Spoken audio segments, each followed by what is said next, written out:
ಎಲ್ರಿಗೂ ನಮಸ್ಕಾರ. Not just ಸ್ಪೈಸಸ್ಗೆ ಎಲ್ರಿಗೂ ಸ್ವಾಗತ. ವೀಕ್ಷಕರೇ, ಇವತ್ತಿನ ಸಂಚಿಕೆಯಲ್ಲಿ ಮೆಂತ್ಯ ದೋಸೆ ಯಾವ ರೀತಿ ಮಾಡೋದು ಎಂಬುದಾಗಿ ನೋಡುವ. ಚಟ್ನಿ ಸಮೇತ ಕೂಡ ತಿನ್ಬೋದು, ಚಟ್ನಿ ಇಲ್ಲದೆ ಕೂಡ ತಿನ್ಬೋದು. ತುಂಬ ರುಚಿಯಾಗಿ ಮೆದುವಾದ ದೋಸೆಯನ್ನು ನಾನಿವತ್ತು ನಿಮಗೆ ಮಾಡಿ ತೋರಿಸ್ತಾ ಇರೋದು. ಮೊದಲಿಗೆ 2 ಕಪ್ನಷ್ಟು ಅಕ್ಕಿಯನ್ನು ತೆಗೆದುಕೊಳ್ಬೇಕು. ನೋಡಿ, 1 ಚಮಚದಷ್ಟು ಉದ್ದಿನಬೇಳೆ, 4 ಚಮಚದಷ್ಟು ಮೆಂತೆ, ಎಲ್ಲವನ್ನು ಚೆನ್ನಾಗಿ 2-3 ನೀರು ಚೆನ್ನಾಗಿ ತೊಳೆದು ನೆನೆ ಹಾಕ್ಕೊಳ್ಳಿ. 2 ಗಂಟೆಯಷ್ಟು ನೆನೆದರೆ ತುಂಬ ಸಾಕು.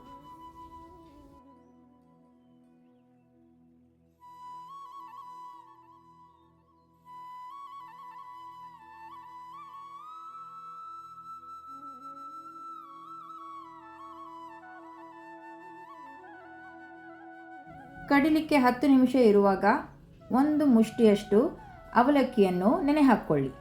ನೋಡಿ, 1 ಮುಷ್ಟಿಯಷ್ಟು ತುರಿಯನ್ನು ಹಾಕ್ಕೊಳ್ತಾ ಇದ್ದೇನೆ. ತುರಿ ಹಾಕಲೇಬೇಕಾಗಿಲ್ಲ, ಬೇಕಾದರೆ ಹಾಕ್ಕೊಳ್ಬೋದು ಅಷ್ಟೇ. ಸ್ವಲ್ಪನೇ ನೀರು ಹಾಕಿ 2-3 ಬ್ಯಾಚಸ್ಸಲ್ಲಿ ಹಿಟ್ಟನ್ನು ಕಡೆದುಕೊಳ್ಳುವ. ನೀರು ಜಾಸ್ತಿ ಹಾಕೋದು ಬೇಡ, ಕಡಿಲಿಕ್ಕೆ ಎಷ್ಟು ಬೇಕೋ ಅಷ್ಟು ಮಾತ್ರ ನೀರು ಹಾಕಿದರೆ ಸಾಕು. ಸ್ವಲ್ಪ ಹಿಟ್ಟು ದಪ್ಪನೇ ಇರಲಿ. ಹಿಟ್ಟಿಗೆ ಬೆಲ್ಲ ಹಾಕುವ ಕಾರಣ ಸ್ವಲ್ಪ ಹಿಟ್ಟು ತೆಳುವಾಗ್ತದೆ. ಕಡಿಯುವಾಗ ಸ್ವಲ್ಪ ಹಳದಿ ಹುಡಿ ಕೂಡ ಹಾಕ್ಕೊಳ್ಳಿ. ನೋಡಿ, ಇವಾಗ ನಾನು ನೆನೆ ಹಾಕಿದ ಅವಲಕ್ಕಿ ಕೂಡ ಕಡೆದು ತೆಗಿತಾ ಇದ್ದೇನೆ. ಎಲ್ಲವನ್ನು ಬೆರೆಸಿಕೊಳ್ಳುವ. ಈ ಥರ ದಪ್ಪನೇ ಇರಲಿ. ನಾನು ಒಂದು ಸಣ್ಣ ತುಂಡಷ್ಟು ಬೆಲ್ಲವನ್ನು ಹಾಕ್ತಾ ಇದ್ದೇನೆ. ಬೇಡದಿದ್ದರೆ ಬೆಲ್ಲ ಹಾಕದೆ ಕೂಡ ಈ ದೋಸೆ ಮಾಡಬಹುದು. 10 ಗಂಟೆಗಳ ನಂತರ ನೋಡಿ, ಹಿಟ್ಟು ಯಾವ ಥರ ಬಂದಿದೆ ನೋಡುವ. ಬೆಲ್ಲ ಎಲ್ಲ ಕರಗಿ ಹಿಟ್ಟಿನೊಂದಿಗೆ ಚೆನ್ನಾಗಿ ಬೆರೆತು ಬಂದಿದೆ.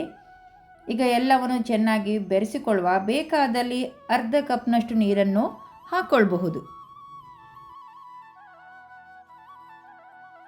ನಾನೊಂದು ಅರ್ಧ ಕಪ್ನಷ್ಟು ನೀರನ್ನು ಇದಕ್ಕೆ ಹಾಕಿದ್ದೇನೆ. ವೀಕ್ಷಕರೇ, ರುಚಿಗೆ ಬೇಕಾಗುವಷ್ಟು ಉಪ್ಪು ಹಾಕ್ಕೊಳ್ಳಿ. ಬೆಲ್ಲ ಹಾಕಿದ ಕಾರಣ ತುಂಬ ಹೆಚ್ಚಾಗಿ ಉಪ್ಪು ಹಾಕೋದು ಬೇಡ.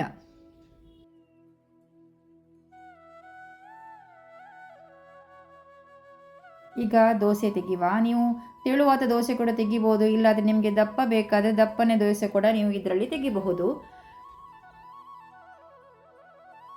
ಮಕ್ಕಳಿಗೆ ಇಷ್ಟವಿದ್ದಲ್ಲಿ ಬೆಲ್ಲವನ್ನು ನೀವು ಹಾಕ್ಕೊಳ್ಬಹುದು. ತುರಿ ಕೂಡ ಹಾಕಿದ ಕಾರಣ ತುಂಬ ರುಚಿಯಾಗಿ ಮೆದುವಾಗಿ ಬಂದಿದೆ. ವೀಕ್ಷಕರೇ, ಅವಲಕ್ಕಿ ತುಂಬ ಜಾಸ್ತಿ ಹಾಕೋದು ಬೇಡ, ಹೆಚ್ಚಂದರೆ 1 ಮುಷ್ಟಿಯಷ್ಟು ಹಾಕಿದರೆ ಸಾಕಾಗ್ತದೆ. ನೋಡಿ ಯಾವ ರೀತಿ ಬಂದಿದೆ ಎಂಬುದಾಗಿ. ಈ ದೋಸೆಗೆ ಎಣ್ಣೆ ಕೂಡ ಹಾಕಬಹುದು, ಇಲ್ಲಾದರೆ ತುಪ್ಪ ಕೂಡ ಹಾಕ್ಬೋದು. ತುಪ್ಪ ಹಾಕಿದರೆ ಸ್ವಲ್ಪ ರುಚಿ ಜಾಸ್ತಿ. 2 ಬದಿ ಕೂಡ ಚೆನ್ನಾಗಿ ಕೆಂಪಗೆ ಕಾಯಿಸಿ ತೆಗೆಯುವ.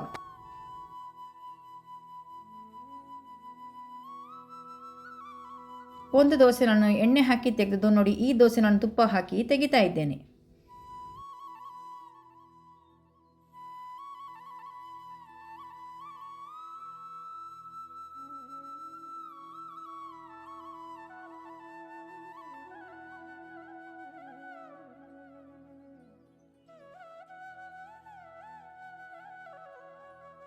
ಬೇಕಾದರೆ ನಿಮಗೆ ಇಷ್ಟವಾದ ಚಟ್ನಿಯನ್ನು ಮಾಡಿಕೊಳ್ಳಿ.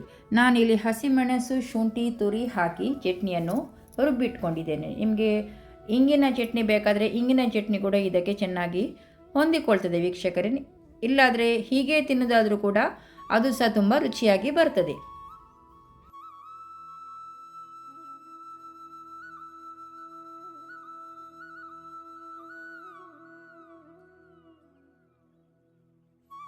ನಾಲ್ಕು ಚಮಚ ಮೆಂತ್ಯ ಹಾಕಿದರೂ ಕೂಡ ಒಂದು ಚೂರು ಕೂಡ ಈ ದೋಸೆ ಕಹಿ ಬರಲಿಲ್ಲ. ವೀಕ್ಷಕರೇ, ತುಂಬ ರುಚಿಯಾಗಿ ಬಂದಿದೆ. ನೀವು ಕೂಡ ಮನೆಯಲ್ಲೊಮ್ಮೆ ಟ್ರೈ ಮಾಡಿ. ವಿಡಿಯೋಸನ್ನು ಶೇರ್ ಮಾಡಲು ಮರೆಯದಿರಿ.